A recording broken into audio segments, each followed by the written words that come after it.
Et merci de regarder le Club Macro. Notre invitée aujourd'hui est Aurélie Baudouin. Bonjour Aurélie. Bonjour, bienvenue. Merci. Vous êtes directeur général délégué et également directeur de la recherche ISR chez Mescart Hamilton Absolument. AM. On va parler d'investissement socialement responsable ensemble. Comment investir dans la transition durable? On va regarder avec vous dans quelle thématique investir, quel type d'activité favorise justement cette transition durable et quelles solutions vous avez identifiées? Eh bien, alors, dans la transition durable, il y a une multitude de thématiques. On a d'abord la transition énergétique, mais on peut aller plus loin. Il y a une transition écologique et sociale qu'on peut prendre en compte. Dans la transition énergétique, évidemment, il y a l'enjeu des émissions de CO2 qu'il faut absolument réduire. Donc, on peut regarder tout ce qui relève de l'efficacité énergétique, la mobilité durable, par exemple, l'isolation des bâtiments aussi, et puis le développement de nouvelles énergies, renouvelables notamment, et alternatives. Il y a tout ce qui relève évidemment aussi des véhicules électriques, de l'hydrogène, etc. Et dans la transition plus écologique, il y a l'enjeu de la préservation de la biodiversité marine et biodiversité terrestre, tout ce qui relève de la préservation du capital naturel. Il y a un lien entre les deux quand même, puisque du coup la transition énergétique a normalement pour effet de préserver aussi la biodiversité. Tout à fait. Il y a de vrais liens entre les deux. Et c'est pour ça que c'est intéressant d'avoir cette approche un peu globale, de regarder comment les émissions de CO2 peuvent être réduites et quels sont d'autres impacts qu'on peut envisager et qui ont cet effet favorable globalement. Vous, qu'est-ce que vous regardez en priorité et comment vous allez justement mettre ça en place dans vos fonds? Alors, au départ, on regarde tous ces rapports internationaux qui sont diffusés sur l'évolution de l'environnement, l'écologie, les émissions de CO2. Et puis, ce qu'on voit, c'est une multitude de solutions aussi qui apparaissent et des entreprises qui sont présentes dans ces solutions. J'évoquais évidemment tout ce qui relève de l'énergie, mais aussi sur le capital naturel. On est sur l'économie circulaire, le recyclage, la question aussi du plastique, comment réduire le plastique. La question aussi, par exemple, des eaux usées, le traitement des eaux usées. Il y a une multitude d'enjeux qu'on peut regarder et des entreprises qui répondent avec des solutions concrètes à ces thématiques. Vous avez un fonds un peu original, MAM Transition Durable Action. Vous avez également publié une empreinte océan. Qu'est-ce que c'est? C'est assez original puisqu'on n'en entend pas parler régulièrement. Ou en tout cas, moi, j'en ai pas entendu vraiment parler. Oui, on a regardé ce sujet spécifiquement parce que quand on a regardé un peu la biodiversité, c'est un enjeu qui est extrêmement vaste et il faut commencer par un petit bout. La biodiversité marine, c'est un enjeu fondamental. L'océan, c'est un grand réservoir à la fois d'émissions de CO2. Ça produit énormément d'oxygène, donc cet enjeu il est fondamental aussi bien sur la biodiversité que sur les émissions de CO2. Et au travers de ces rapports, on a vu quelles étaient les sources de destruction aujourd'hui de la biodiversité marine et tout ce qui relève de création de zones mortes aujourd'hui, ce qui est un enjeu fondamental quand on regarde les océans. Et on a pu identifier des activités qui avaient un impact concret pour réduire ces sources de destruction de la biodiversité marine. D'accord. Quelles sont les spécificités du fonds du coup ? Alors, le fonds investit aussi bien sur des grandes entreprises que des toutes petites. Certaines viennent d'être introduites en bourse et qui répondent dans leur modèle économique à un enjeu spécifique. Peut-être pour vous donner un exemple concret, parce que pour l'instant c'est très très large, il y a l'enjeu par exemple dans la biodiversité marine des eaux de ballast. Les eaux de ballast qui sont les eaux qui sont pompées par les navires pour faciliter leur navigation, qui sont relarguées juste avant leur arrivée et qui transportent avec eux des micro-organismes qui vont avoir un effet négatif sur la biodiversité locale quand ils sont relargués. Parce qu'il y a des rencontres qui ne devraient pas avoir lieu. Et donc, c'est ce qu'on appelle la prolifération d'espèces aliénantes. Cet enjeu est dramatique pour la biodiversité marine locale. Et il s'avère qu'il y a des sociétés qui apportent des solutions avec des traitements de ces eaux de ballast, notamment par UV. Il faut savoir aussi qu'il y a une réglementation qui va imposer à tous les bateaux existants de s'équiper d'un système de traitement de leur eau de ballast d'ici 2024-2025. Donc en plus, il y a un moteur réglementaire qui nécessite de développer ce type d'activité. Alors le réglementaire, on pourra en parler après. C'est vrai que moi ma question, c'était plus, vous y avez partiellement répondu, c'était sur qu'est-ce qu'on fait concrètement, parce que vous nous avez parlé de rapports ou d'études qui mettent en avant ce que l'être humain au sens global fait de mal, entre guillemets, pour la planète ou pour la biodiversité.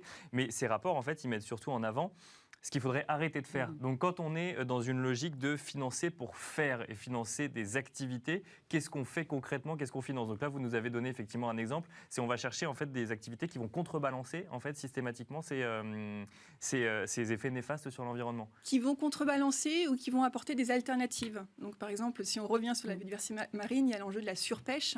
Et là, c'est est-ce qu'on peut trouver des sociétés qui apportent des alternatives pour réduire les besoins de pêche de poissons? Est-ce qu'on en trouve? On en trouve qui permettent, alors tout ce qui relève aussi de protéines animales autres, et qui permettent de réduire la surpêche. Donc on trouve des solutions, c'est souvent soit pour contrebalancer, comme vous l'évoquiez. On produit beaucoup de plastique. Comment réduire le plastique? Déjà, évidemment, en réduisant la consommation. Donc ça, c'est un enjeu. Est-ce qu'on peut trouver des alternatives comme le carton, l'emballage carton? Et puis aussi, comment favoriser le recyclage en aval, parce qu'on voit qu'aujourd'hui, il y a très peu de plastique, il y en a encore insuffisamment qui sont recyclés, et c'est un véritable enjeu. Et là aussi, on trouve des entreprises, par exemple, qui produisent des enzymes qui permettent de recycler le plastique. Du coup, c'est un fonds Best in Universe? Oui, il y a de l'exclusion. On recherche effectivement davantage d'impact in fine, et on essaye de mesurer cette contribution positive des entreprises au travers notamment de l'empreinte océan, où l'objectif à chaque fois quand on fait des empreintes, c'est d'identifier l'indicateur chiffré qui apporte un élément concret sur le bénéfice positif apporté par l'entreprise. Quel type d'investisseur ça va intéresser aujourd'hui? Parce qu'on sait que de plus en plus d'investisseurs vraiment regardent les critères ESG, parlent d'investissement socialement responsable. Beaucoup d'investisseurs. Ça peut être des particuliers, des familles qui sont intéressées par ces sujets, et notamment on parle beaucoup de la jeune génération qui challenge beaucoup sur ces sujets-là, et puis des institutionnels qui aujourd'hui doivent aller de plus en plus sur ce type de thématique, quand ce sont des mutuelles, des caisses de retraite qui pour certaines ont mis en place une raison d'être, qui ont une mission.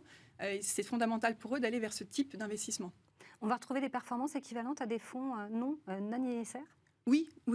Les performances sont en général équivalentes, ça va dépendre des moments, mais souvent ce sont des fonds aussi qui sont davantage résilients et qui captent ces opportunités qui ne sont pas forcément vues dans un radar classique, mais qui vont être amenées à se développer. Et alors comment on explique que les performances soient équivalentes si par exemple on va développer des enzymes qui recyclent des plastiques ou qui vont retraiter des eaux de ballast, puisqu'il y a des modèles économiques qui ne sont pas forcément existants encore aujourd'hui sur ces exemples précis?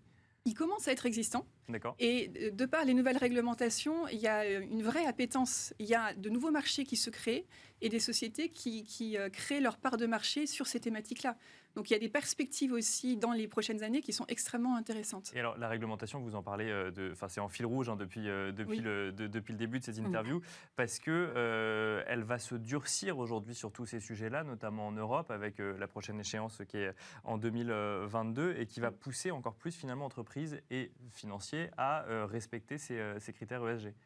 Il y a les réglementations très proches qui concernent les investisseurs, effectivement, pour 2022, notamment SFDR, mais il y a aussi les réglementations plus globales. Toutes les entreprises qui, aujourd'hui, s'engagent à être zéro carbone en 2050, il faut qu'elles mettent en place, elles ont des objectifs souvent à court et moyen terme, et elles ont besoin de trouver des fournisseurs, des solutions, des gestions de données intelligentes sur le carbone qui développent ces nouvelles thématiques.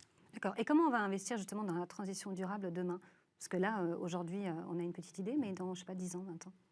Alors, c'est compliqué de répondre à cette question. Quels seront les enjeux dans 10 ans, 20 ans aussi? Ce qu'on voit en tout cas, c'est qu'il y a une énorme innovation sur ces thématiques. On voit apparaître aujourd'hui des entreprises qu'on n'envisageait pas il y a quelques années. Donc, il y a cette émulation qui permet, notamment au travers des entreprises qui sont actuellement introduites en bourse, d'aller toujours plus loin sur cette thématique et de trouver de nouvelles solutions. Quand on parle de mobilité durable, on voit que c'est un enjeu fondamental. Il y a beaucoup de développement. J'évoquais l'hydrogène, les batteries électriques, donc la question des semi-conducteurs.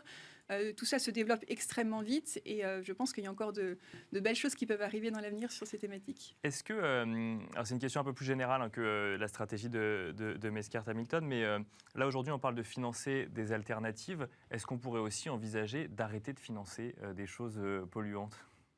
Alors, vous avez tout à fait raison. L'autre enjeu, c'est de voir les entreprises déjà qui sont carbo-intensives, qui émettent beaucoup de CO2, pour qu'elles réduisent leurs émissions. Ça, c'est un enjeu fondamental pour arriver à respecter les accords de Paris. Et nous, ce qu'on va regarder, ce sont dans ces activités qui sont très émettrices de CO2, notamment tout ce qui relève de services aux collectivités, gestion de l'eau, traitement des déchets. C'est extrêmement émetteur de CO2. On en a besoin pour autant. Bien sûr. Et donc, ce qu'il faut voir, c'est comment les entreprises de ce secteur, évidemment tout ce qui relève de l'énergie aussi, fossile, vont mettre en place des objectifs de réduction des émissions de CO2, notamment d'évolution de leur mix énergétique, pour les accompagner dans cette réduction pour être aligné avec les accords de Paris. D'accord, donc plutôt de dire vous êtes un bon ou un mauvais élève, c'est comment est-ce que vous devenez un bon élève finalement. Voilà. Parce Quels que sont les si objectifs vous voulez des financements, comment est-ce que vous devenez un bon élève quoi. Comment vous serez dans 10 ans, dans 20 ans par rapport à cette thématique? Quelles sont vos perspectives d'émissions de CO2 dans 10 ans?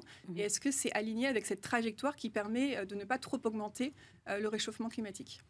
Merci beaucoup Aurélie Baudouin d'avoir été avec nous. Je rappelle que vous êtes directeur général délégué et directeur de la recherche ISR chez Mescart Merci Hamilton Merci AM. beaucoup. On se retrouve tout de suite dans le Club Action.